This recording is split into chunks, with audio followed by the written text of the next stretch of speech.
said Democrats lost the 2024 presidential election because they relied too much on talking about race, gender, and sexual orientation, warning that candidates shouldn't hang your hat on what he calls identity politics.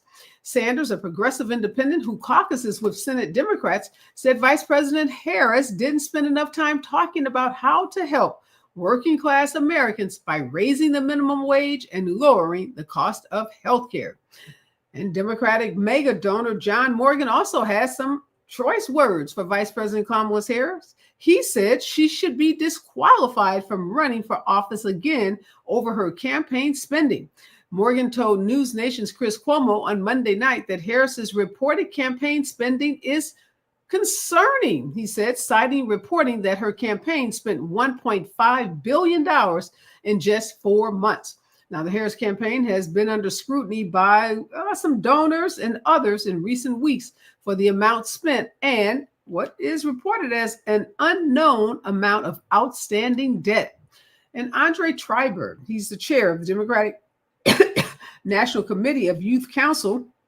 He and party operatives and activists have their own version of why Democrats lost the 2024 election.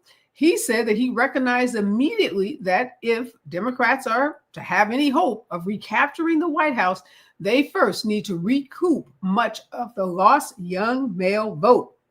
After Thanksgiving, this Council of Youth will present a series of recommendations to senior leaders of the Democratic National Committee.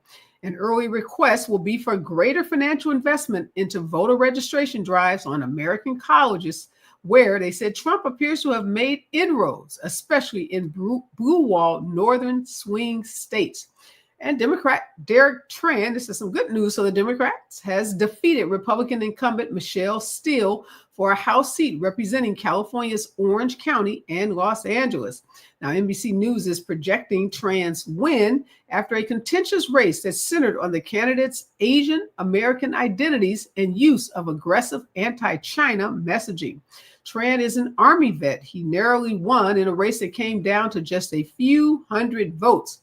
His victory over Steele flips the 45th Congressional District blue, making it one of two districts to do so in a state that has largely shifted right. And remember when Donald Trump said that Elon Musk and Vivek Ramaswamy would be making major cuts to the federal government during his new administration? Well, many public employees knew that that meant their jobs could be on the line. Well, in the midst of the flurry of daily missives, Elon Musk reposted 2 posts that revealed the names and titles of people holding 4 relatively obscure climate-related government positions. Now, each post has been viewed tens of millions of times, and the individuals' names have been subjected to a barrage of negative attention. At least one of the 4 women who've been targeted has deleted her social media accounts altogether.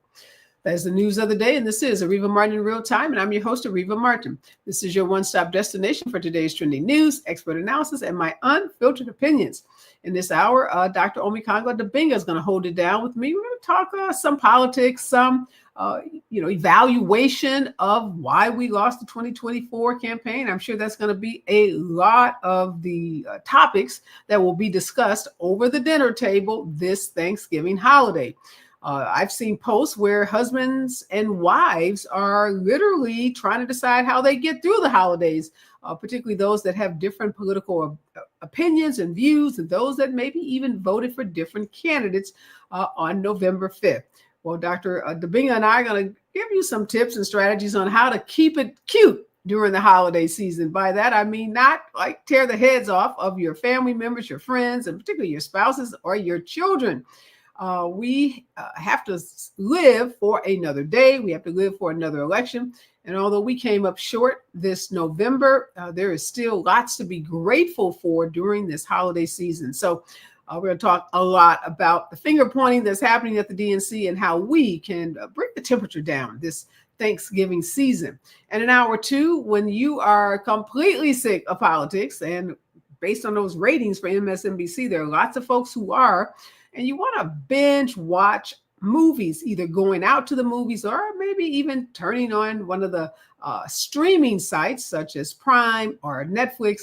There are some great movies that you and your family members and friends can catch up on this weekend. So we're going to bring on in hour two some film critics. Reggie Ponder, he's been with us many times, and Kathia Woods, also a film critic. She's with cupofsoulshow.com. She's written a very interesting, I'll even say intriguing op-ed about Wicked, the movie that has, I don't know, started to already break some box office numbers. Kathy is going to tell us about why she came to the conclusion she came to in her review and assessment of Wicked. We're going to talk about Gladiator 2. Many of you have already seen that movie. You've seen Denzel. All the reviews out say, hey, no matter what you think of the piece, you've got to love Denzel. Denzel tells us this might be one of just a few movies that he will do in his lifetime as he is turning the reins over in some ways to his children. If you haven't seen Piano Lesson on Netflix, so we're going to talk about that and the role of Denzel Washington. It's not just his one son, but his second son and his daughter and his wife. Also, a movie that hasn't gotten a whole lot of attention, but that I just recently checked out called Raw Peace, a very interesting movie. Again, these are all great movies for family members, for friends to catch up on over this weekend. So we're going to go all in on the latest movies and what you can expect this holiday weekend with our film critics in hour two. But before I bring Dr. Omikango Dabinga on, here's what I'm thinking. I mean, we are on the eve of Thanksgiving, folks. I've been binge watching videos on Facebook and Instagram, cooking videos. Now, obvious question may be, well, Areva, what are you cooking? The answer is nothing. I'll be going out to a restaurant and then jumping on a flight, leaving Los Angeles, headed across country.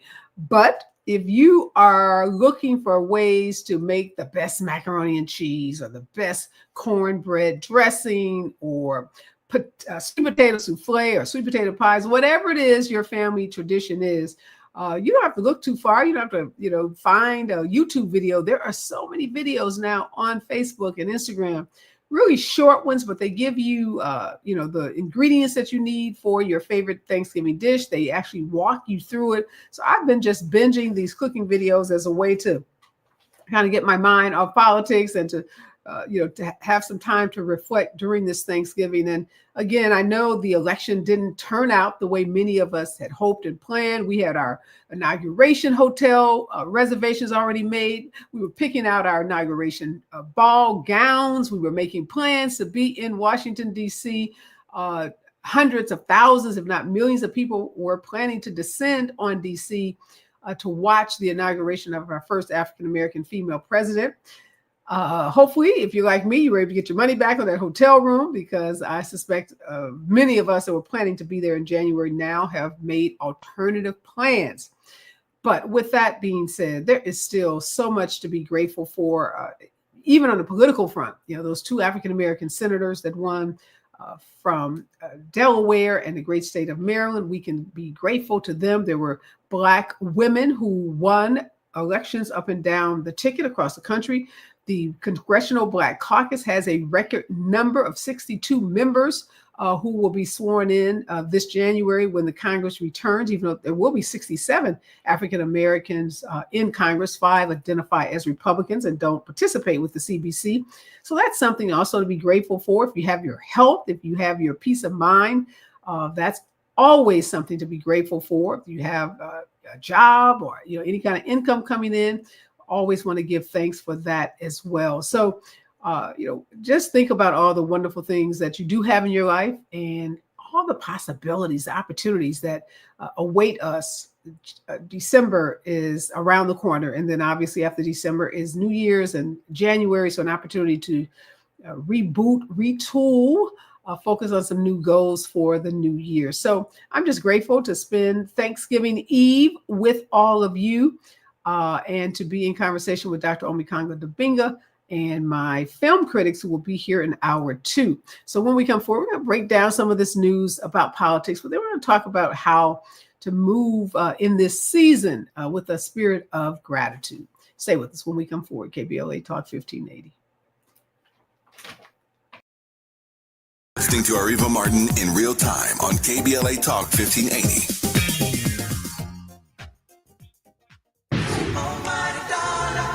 Are you an entrepreneur looking to take your business to new heights? KBLA Talk 1580 is your partner in success. Every day, we celebrate and elevate Black-owned businesses across our community. Our KBLA SMB Marketplace currently features The Cookie Dip, Bad Ash Bakes, Hair Concoction, Higher Education Accreditation Consulting, LACC Radiology Technology Department, and Malik Books. Your business deserves to be heard. Let KBLA Talk 1580 amplify your voice and connect you with our powerful community of listeners. Email smb@kbla1580.com today. That's smb@kbla1580.com. At KBLA Talk 1580, we've got your black. Do you lay awake at night worrying about what to buy everyone on your holiday list? Yeah, it's stressful. And half the time you don't even get the right thing. Well, Skechers is here for a holiday rescue with hands-free Skechers slip-ins, the right gift for everyone on your list. Think about it. People love their shoes. And once they try hands-free Skechers slip-ins, it takes that love to a whole new level. Why? Because with hands-free Skechers slip-ins, you just step into them and they're on. There's no bending down, no touching your shoes, no retying laces. Plus, Skechers slip-ins are perfect for everyone. Moms, dads, grandparents, kids, friends, coworkers. Just sneak into their closet, get their shoe size, and you're good to go. Plus, they come in everyone's favorite styles and colors, from sneakers to casual shoes, even winter boots. And they look so stylish, and they're the most comfortable shoes they'll ever wear. So, this season, save time, quit your worrying, and get everyone on your list hands-free Skechers slip-ins. Holiday crisis averted. Now go get some rest. Find them for the holidays at a Skechers store, Skechers.com, or wherever stylish footwear is sold. KBLA Talk 1580. We've got a lot to talk about. KBLA Talk 1580 reminds you, when we fight, we win. The Youth Justice Coalition is challenging America's addiction to incarceration and discrimination. YJC works to dismantle policies leading to mass incarceration, law enforcement violence, and the school-to-prison pipeline. Their approach? Transformative justice, community intervention, free LA high school, legal defense, and system monitoring. YJC promotes safety without relying on prisons. Their goal? Prevent system contact and help people exit the system through direct action, advocacy, and education. Want to get involved or need help? Call 323-235-4243. That's 323-235-4243. Join YJC in creating change. When we fight, we win. KBLA Talk 1580, your voice for justice. This is a community call to action from KBLA Talk 1580.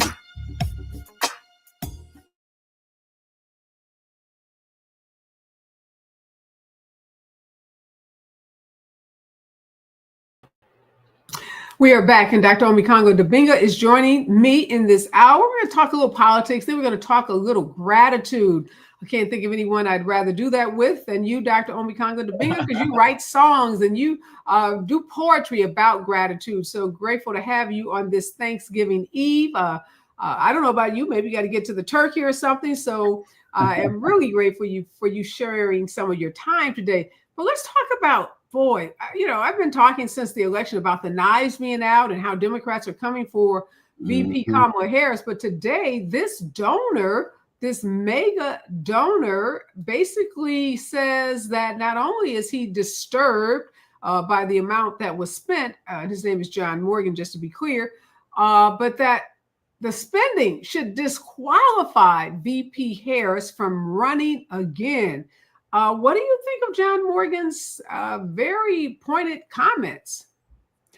Well, when things go wrong, blame a Black woman. Isn't that a history of America? I mean, I'm just thinking back to situations like, Janet Jackson and Justin Timberlake. Like, just when everything goes wrong, just blame the Black woman who's in front and everything else will be fine. That's their mindset. It's extremely disrespectful. The fact of the matter is, I can't think of a single campaign that I can think of in American history that has not ended without debt. And I don't know every single campaign. And sometimes it takes years for them to pay the debt off. I think John Glenn ran in like the 80s and finally paid off his debt in like 2007. Hillary Clinton had debt. Obama paid off his debt like 3 years after the 2012 election. This always happens. And so the fact people can talk about the amount of debt, but talk about what needed to happen in the 3-month campaign, talk about all the ad buys. And we need to have conversations about, where we always have to have investigations and conversations about where money was spent. But to use that as a reason to say that this woman, who's one of the most accomplished people, not just of any, women, but people to ever run for office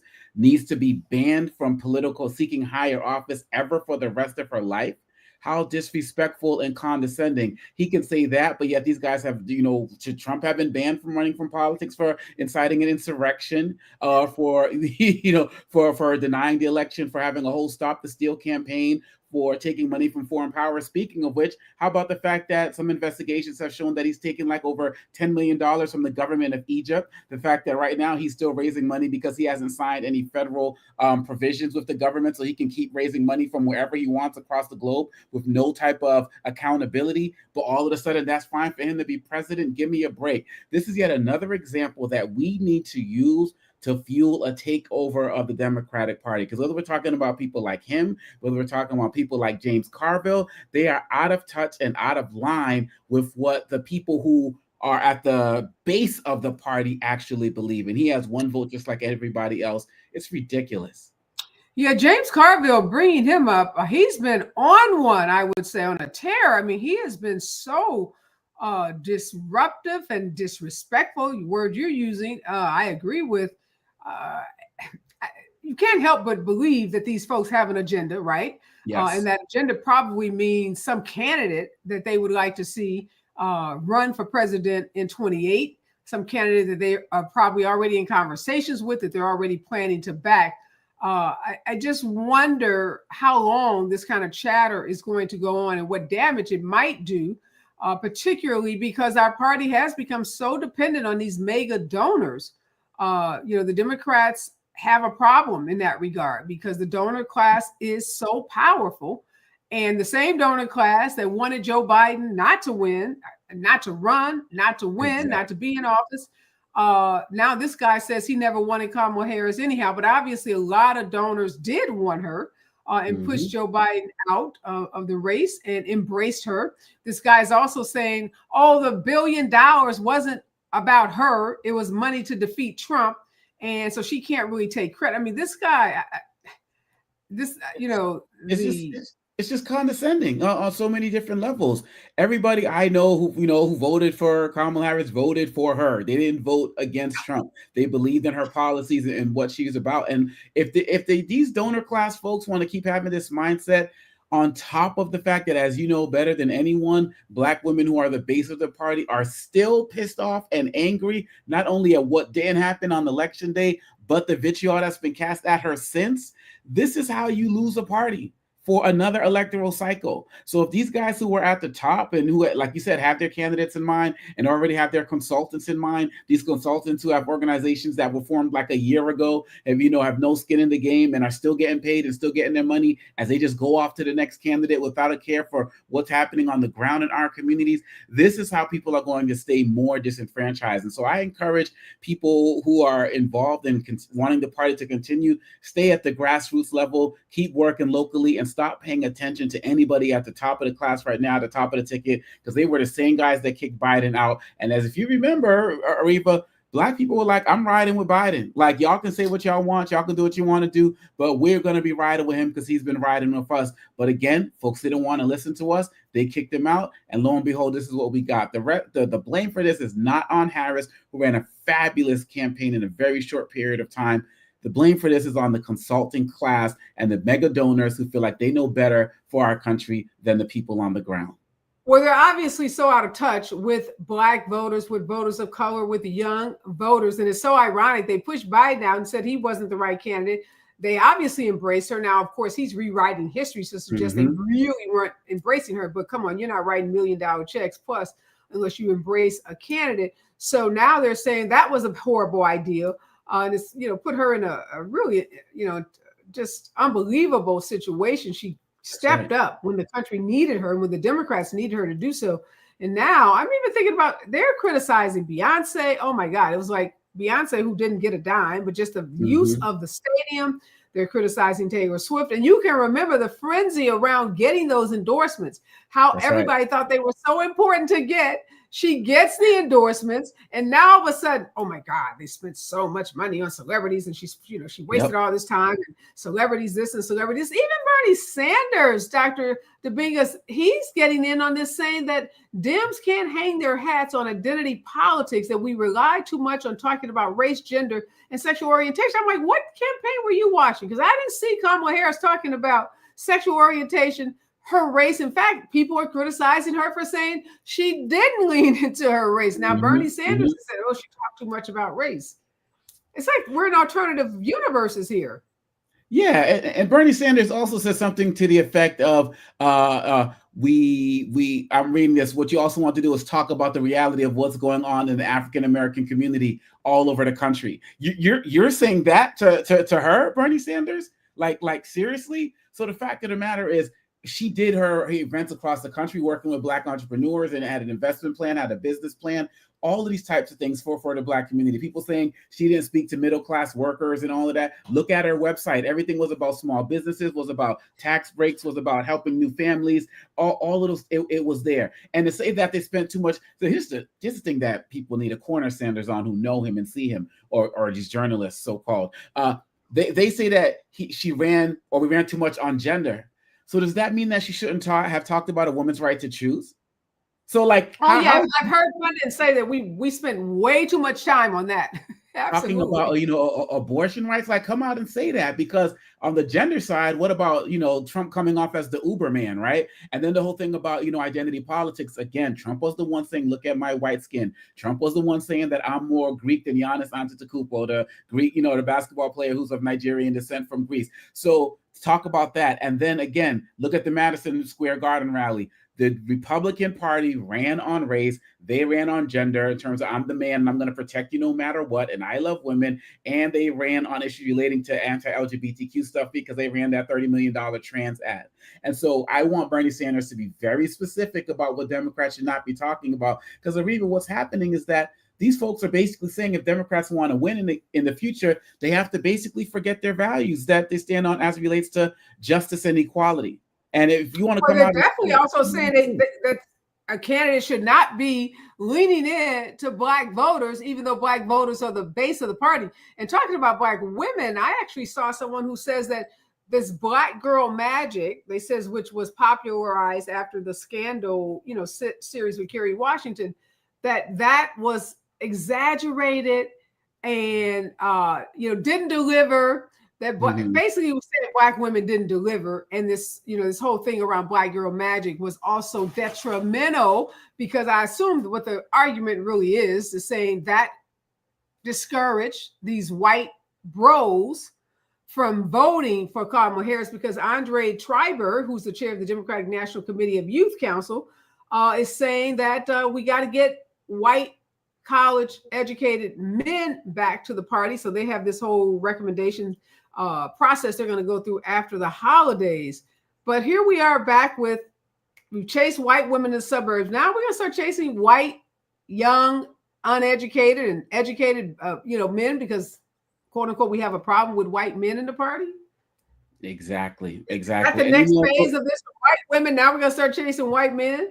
Right. And nobody wants to talk about the real issue of that people didn't want to vote for a Black woman at the top of the ticket. I'm still convinced that, especially after looking at these across the country where people voted to enshrine abortion rights, but still voted for Trump. I'm looking for in places like North Carolina where, the Democratic governor won, but she didn't. And people just don't want to have an honest conversation about that as well. Those are real identity politics issues. And so while they want to go chasing white men, go have that conversation and do that. But those who are at the base of the party, the people, and all this talk about going after working class voters, and I've been talking about this, are Black women not working class? Are Black women not normal voters? You ignore the number one constituency of the party, and you think going to the group that voted against you the most in terms of white men, that's how you need to get people back. I'm not feeling that. And there's a whole new group of generation of voters who are going to be coming in. I know the youth vote can be sporadic and the like, but especially after we see what the Trump administration is about to do, those folks should be begging to get back into the party. There shouldn't be a thing, because catering to white men means not catering to everybody else. And I think the Democrats have already learned that running away from your core base is going to be problematic. Biden dug into his base. He said, Black community didn't abandon me, and I'm not going to abandon you. Look at the federal judges. Look at the diabetes medication and health. Look at the HBCU funding and all of that other type of stuff. He stayed with the base. And I think that Harris's advisors had her going towards the Liz Cheneys and all of those folks of the world who are ultimately never going to support her in the first place. So we need to dig deeper into the diversity of this party as opposed to chasing white men.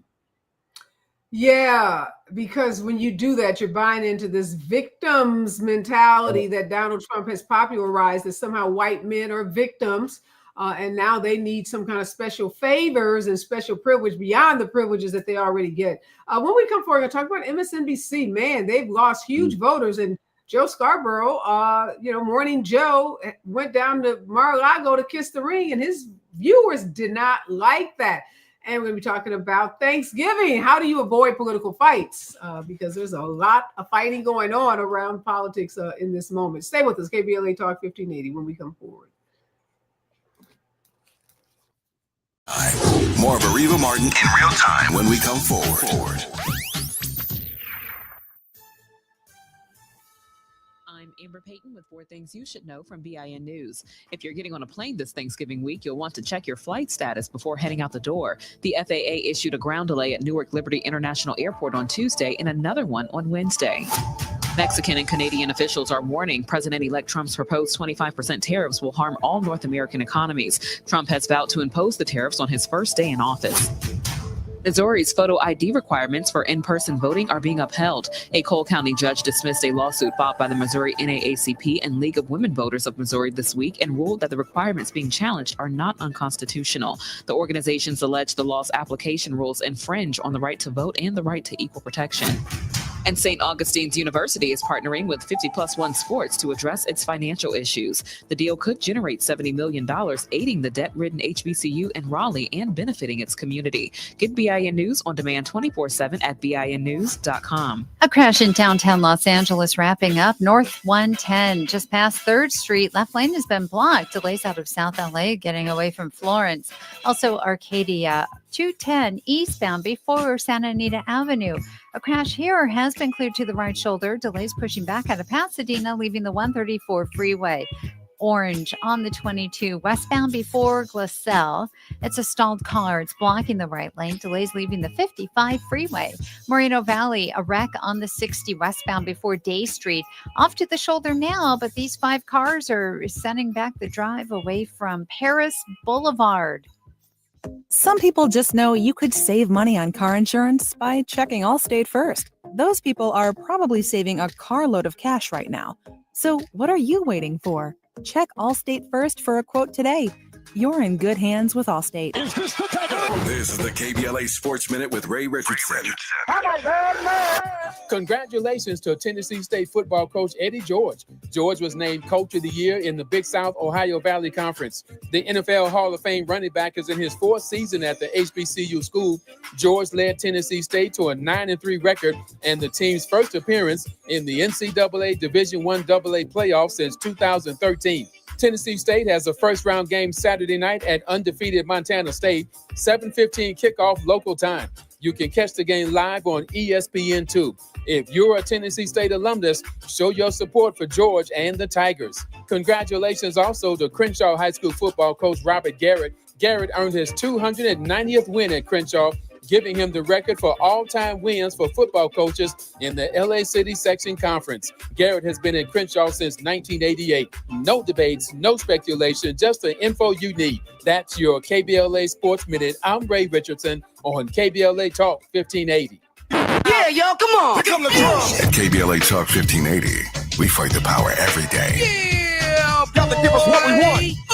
Gotta give us what we need. Hey. I listen to KBLA and I love the commercials. I know what the commercials mean. I also, if I'm looking and trying to figure something out, I need something to talk to me that might hit me. And it happens on TV because, every time they show a sporting event, they got the pharmaceutical companies back to back telling people how to fix the sickness on the same stuff that they sell them. So we get it. Yep, we get it too, Chuck D. And that's why at KBLA Talk 1580, We don't back down. Drop it. Our freedom of speech is freedom of death. We got to fight the powers that be. Fight the power. Fight the power. You're listening to KBLA Talk 1580, where climate is king. Climate is king.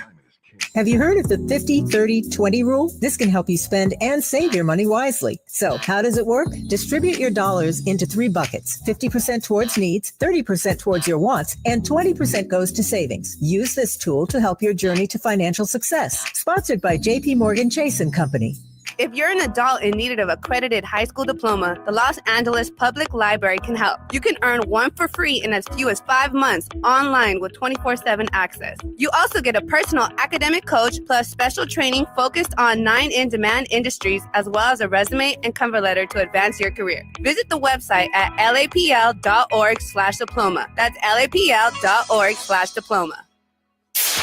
KBLA Talk 1580. We've got a lot to talk about.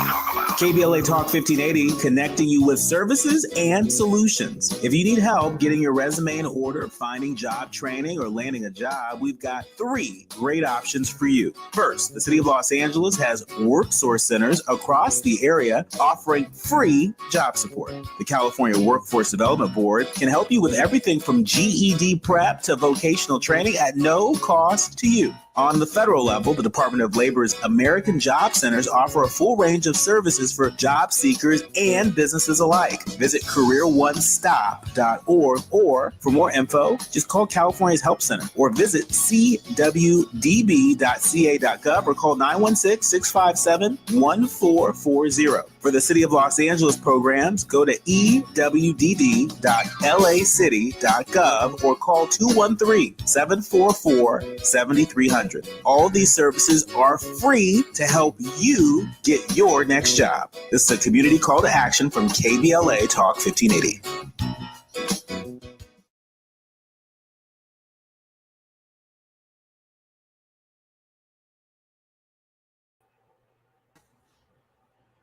We are back, and Dr. Omikongo Dibinga is joining me in this hour. And in hour 2, we're going to be talking about some of the hottest movies that millions of folks will watch over this holiday weekend, whether they're binging on their couches or if they're out at the movie theaters. But there are some great movies out. We have 2 incredible movie critics who will join us in hour 2. All right, Dr. Dibinga, it's the Thanksgiving holiday weekend. Lots of folks are going to be traveling, gathering with family and friends. And, it's difficult for African Americans and indigenous people and other marginalized people to even sometimes celebrate Thanksgiving because of the sordid history of Thanksgiving and the whitewashed version of Thanksgiving that is taught to us at elementary school. We make turkeys, and there's this myth that somehow, those folks who landed on Plymouth Rock had this kumbaya kind of relationship with the indigenous people that they found there. And they were so grateful to the indigenous folks for helping teach them how to fish and hunt that they invited them to this feast. And, they killed turkeys and ate turkeys. And, everybody went on to live happily ever after. We know that is not the history, and that the colonists who came to Plymouth Rock ultimately expanded, murdered, slaughtered and enslaved indigenous people, and that the indigenous people have lost tremendous parts of their land as a result of, colonizing by, folks who were white folks, mainly Europeans who were escaping religious persecution. So lots there. And conservatives right now, we know, are pushing back on telling the real truth about any of our holidays, and particularly Thanksgiving. We know this comes up a lot with Columbus Day, but Rush Limbaugh in particular, he takes the position that any efforts to correct the history of Thanksgiving is somehow, sacrilegious and should not be done, and refuses to accept that it was anything other than the way it's been taught to kids for decades. Mm-hmm. It is really sad. It is really sad what's not only happening in our schools, or what is about to happen. We absolutely grew up with that narrative, Charlie Brown and all of these things related to Thanksgiving. And, somebody once said that when you tell the story of Native American people, it's much different when you tell the story from the perspective of the people who are on the boats versus the perspective of the people who are already on the shores. And that's what the movements have been about over the years. It was about retelling the story from the perspectives of the people who suffered, who had to endure and still fight to endure. When you look at all of these stories about the alcoholism that exists on reservations, the rapes that are happening from people who come onto the reservations and rape, they have the highest proportion of rapes, Native American women more so than any other group, because people come onto their reservations with impunity and do what they do. They've been targeted for destruction from the very beginning. It's never been about cordial. Every treaty that was ever broken with indigenous people was broken. It was not honored. And so this is a community of the multiple communities that make up these nations have been built to survive. That's all they've been able to do. And then people say, well, you got reparations with the casinos. That's not how it works. It's not that simple. And so these are good opportunities for in our schools, in our jobs, to really actually change the conversation. I was actually brought in by a corporation, by an indigenous employee resource group at that organization, to speak to the company about how to improve relations with them, because they saw the work that I'm doing within our community, within the Black community, and felt like some of those perspectives were needed from them, but they weren't getting the respect within their organization when they said it. And so there's still a level of so many levels of disrespect that they are experiencing. Our schools are not acknowledging their history fully. We're about to see less of that happening now. There's going to be campaigns, there already are, to get rid of Indigenous Peoples Day, to bring Columbus Day back, and all of that. And we have to be geared for the fight, and we have to be united in doing that. And if we don't do that, this is how they get over. So we know politics will be top of mind for a lot of folks. People haven't seen each other in a while, want, to get, their cousins, their aunts, their uncles' perspective on this election. Yeah. And it could lead to, a lot of contentious conversations. What do you think in this moment? What's the best way if you're going into an environment, could be hostile, with people who don't see the world the way you see it, who say things that Donald Trump is, good for the country, that Kamala Harris ran a horrible campaign, that the Democrats are out of touch, all the things we talked about in the first half of the show. What advice do you have for family members to, try to keep some civility as you're eating your turkey? Well, I think for Trump supporters, I think the most important thing for them is to don't spike the ball. Where, we're talking about football and all of these holiday games. So many of them that I've seen online on social media spaces are so braggadocious, are so arrogant, going to do this, we're going to take over, the Fuentes of the world, saying your body, my choice. And they're just out there with their chest, just sticking it in front of people. And I think that you should be humble in those homes that you're going to. Your guy won. And what's going to happen is going to happen. Don't come in there basically with your MAGA hat and shirt on and everything. And I feel like those who, and those who did not support Trump, really at the end of the day, you got decisions to make about whether you want to have people who are going to be speaking negatively about who you represent at your table. And so you have to have agreements beforehand that we are going to enjoy each other as family because we love each other, and that we're not going to talk politics. That there's going to be a time to have those debates, even starting tomorrow. Well, tomorrow being Friday, after Thanksgiving, like to have that. But today we are going to enjoy each other's presence, be grateful that we are here in a world where society's taking out people by the day through freak accidents, through violence, through sickness, through so many different types of things. And so we're going to appreciate the loved one today, and we may go back to battle tomorrow. But really, at the end of the day, I don't think it makes sense for people to try to have a conversation around politics in any way, shape, or form. Focus on positive memories, things that go on in your community, things that have happened in your family, maybe nice remembrances about people who are not going to be here because the last Thanksgiving you saw them was their last Thanksgiving on this planet. And spend some time being joyful about that and move forward from there afterwards. Yeah, that's such great advice. A friend of mine works at a company, and she said this coworker has been wearing this T-shirt that says Trump is back home where he belongs. And she feels like he's purposely, wearing it to provoke her. Now, we don't know what his motivation is. Obviously, he's a Trump supporter. He wants everybody to know.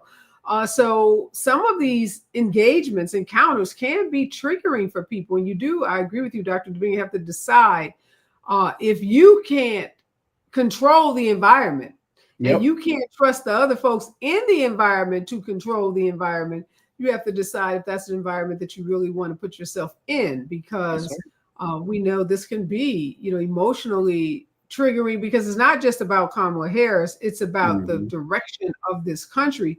And watching some of these appointments by Donald Trump are That's right. scary or horrifying. Appointments around healthcare, the economic appointments. These billionaires who are going to be setting economic policies.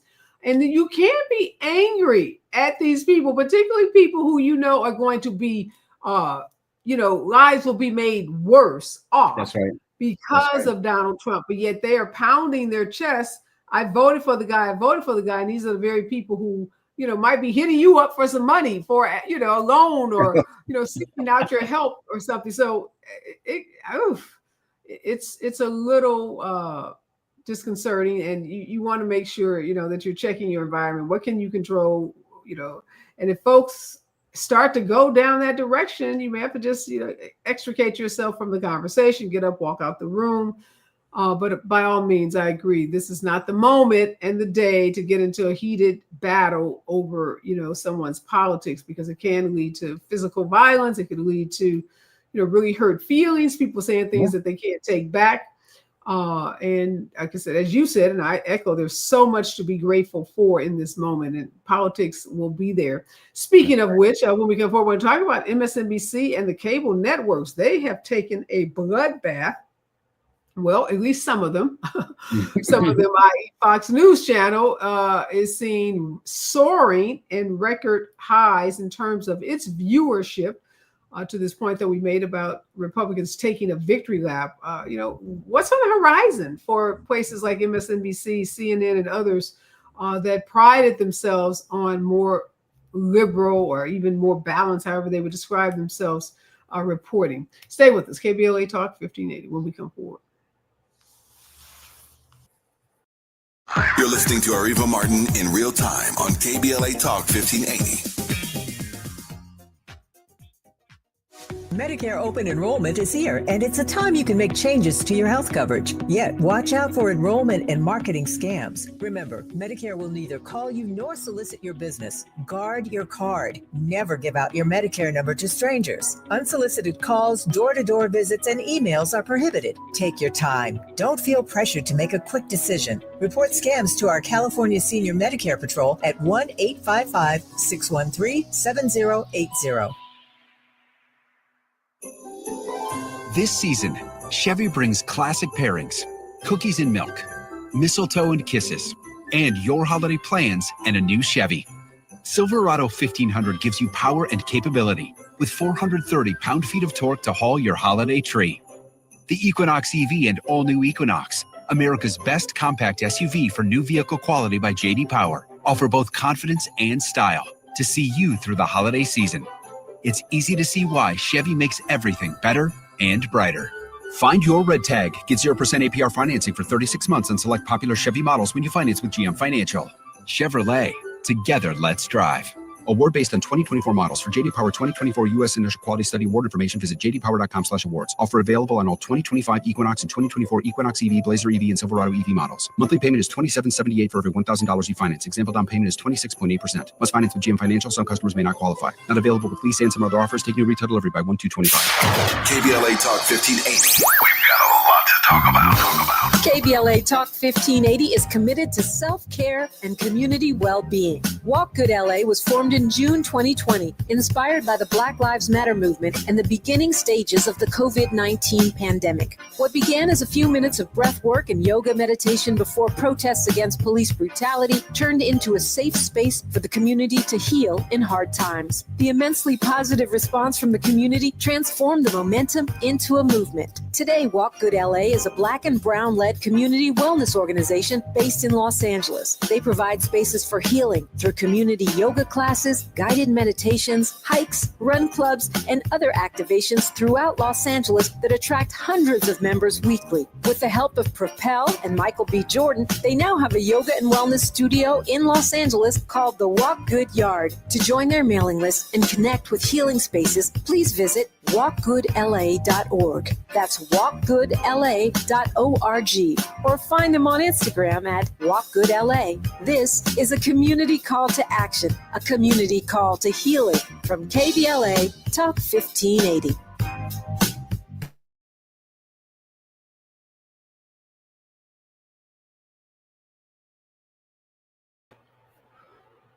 Dr. Debinga, we were talking about Republicans taking a victory lap and pounding their chest. Well, Fox News is probably doing so as well because it has seen that increase by 24% in its viewership during prime time since Trump's win.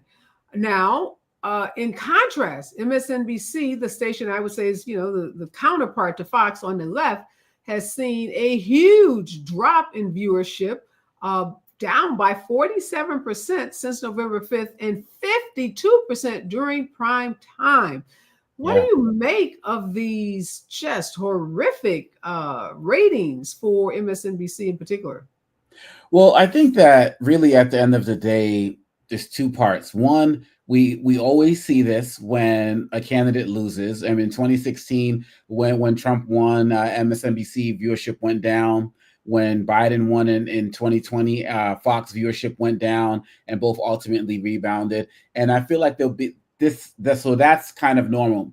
The difference is with this one is that I don't know if many of the viewers are going to come back to MSNBC because now with podcasts and so many other YouTube channels and all these other types of things, Rise of Sirius XM channels and the like, people are already ingrained in their news sources that they are watching that I feel are going to give them the perspective that they need. And new podcasts are coming up every single day. New news shows are coming up every single day. So that's the part that has me concerned about how much MSNBC will be ready to bounce back. But that Joe Scaro, Mika Brzezinski, as someone who's a regular watcher of Morning Joe as well, to see, Tim Snyder talks about this in his book on tyranny, about acquiescing in advance to a tyrant. You don't do that.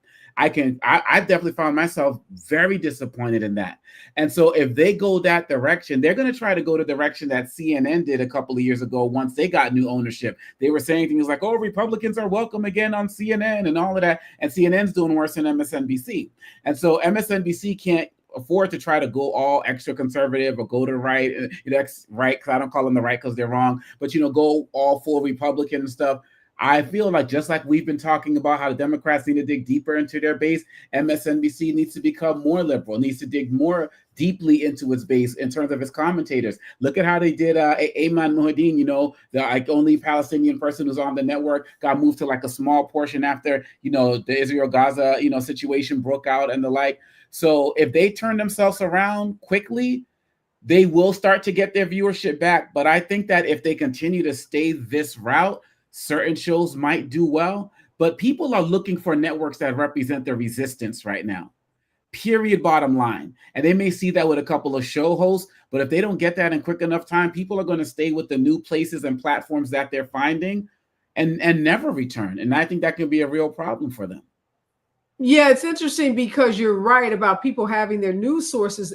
The big media news coming out of this campaign was Kamala Harris didn't sit down with Joe Rogan on his podcast. So Joe Rogan's podcast has so many viewers. I mean, he just dwarfs networks and cable stations. It wasn't, Kamala Harris didn't do the 60-minute interview. Nobody talked about Donald Trump not doing the 60-minute interview. It was Joe Rogan's podcast. So that just goes to, as you say, to show the power of new forms of media. And young people don't have cable. Let's be real. They don't even have televisions. So they're definitely not checking. They're getting most of their news on TikTok and Instagram and other platforms as well. Yeah, and they're not, at all plugged into cable news. And I think what we're going to see, and we're already seeing it, like you said, the Morning Joe cast, we're seeing it with LA Times, his owner. The owner of LA Times has been tweeting just effusive praise for all of Donald Trump's appointments. This is the same owner who intervened and wouldn't let the editorial board give an endorsement for Kamala Harris. There is this movement to buddy up with the boss. And we see that, whether it's Walmart coming out yesterday, ending DEI for all practical purposes and not allowing you to even use the term or use the term Latinx. So these networks are owned by individuals and, in the sense that they're shareholders, I should say, they're owned by corporations. Corporations have shareholders. And as you said, with CNN, there was a move by the new ownership to move it to what they thought was more objective news. And as you said, what Republicans were welcomed.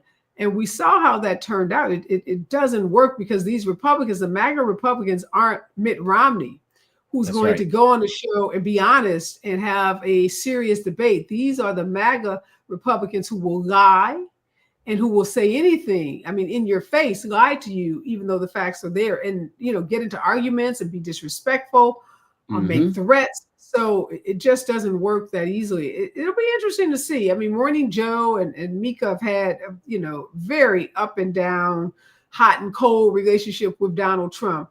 And the fact that they went there, I think, was clearly some indication that that was pleasing to someone at that network, because if it wasn't pleasing to their own bosses, trust me, they would not have done that. So there must be some unspoken thing, right, that's happening in cable news around who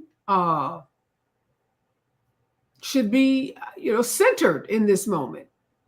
Yeah. And we're not trying to watch people who are going to, platform somebody like Trump. Again, you talk about the policies, share their critiques, even if you feel like he may do something that is worthwhile, that you like, you don't platform him. Because what these guys do is they go on to CNN and MSNBCs, and what these reporters basically do is ask, how could you do something like this? Or I can't believe that you would do this. And then they explain their policy, and basically then they go to their social media. I was just on CNN owning the libs. I was just on MSNBC and I was owning Mika, and I was owning, so on and so forth. And it builds their following. It's never about facts with them. It's about going into other people's spaces and saying, I dominated them, and they get more clicks and fundraising. And I see people saying, we've been trying to figure out for 9 years how to cover Trump. Well, don't have him on your platforms.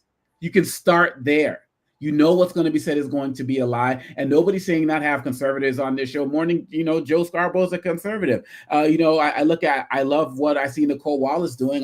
She's a conservative person, and I feel like she's been more of a voice of the resistance. And people like Rachel Maddow, who was always liberal, of course, as well. And Joy Ann Reid, I believe she said at one point she was a Republican, way back when, and now she's, being like the voice of the resistance. Like, do that, but they got to stop having the Byron Donalds of the world on, who talk calmly and are so cool and so smooth, but are just. But let me just say this first.